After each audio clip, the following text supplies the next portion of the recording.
The way we do things is changing. Those boxes on the drawing are called feature control frames. The tolerances in those boxes apply to features, not dimensions. In other words, GD&T takes the tolerance off the dimension and puts it on the thing we can touch and measure, the feature. So, when you measure a geometric tolerance, you should be reporting deviations on the feature, not dimensions. This really seems to trouble folks, especially with profile tolerancing. This month's tip explains how to report the results when inspecting a profile tolerance. On this part, datum feature A is these two bottom surfaces, and this top surface is to be located 18 millimeters from the plane established by A.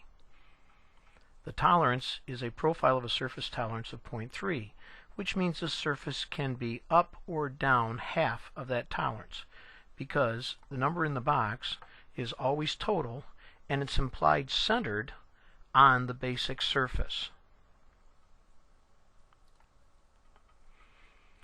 To inspect this part, I might use a stack of gauge blocks 18 millimeters high, zero an indicator at the top of those gauge blocks, then run the indicator back and forth and front to back, looking for the high and low readings. On this example, we had a negative or low reading of 0.12 millimeters and a positive reading of 0.04. Now, in an inspection report to help out process, I would want to report both of these deviations, the highest and the lowest. In addition, though, engineering often wants a number that they can compare to the number stated on the drawing. Imagine that I close in on this surface with two parallel planes that remain centered at the basic location.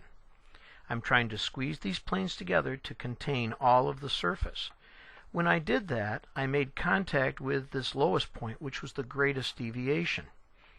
Since the tolerance zone has to be centered, if I want to compare the deviation in the part to the stated value, in other words, an apples-to-apples comparison, I would double the largest deviation to determine the width of a tolerance zone needed for this part to be acceptable.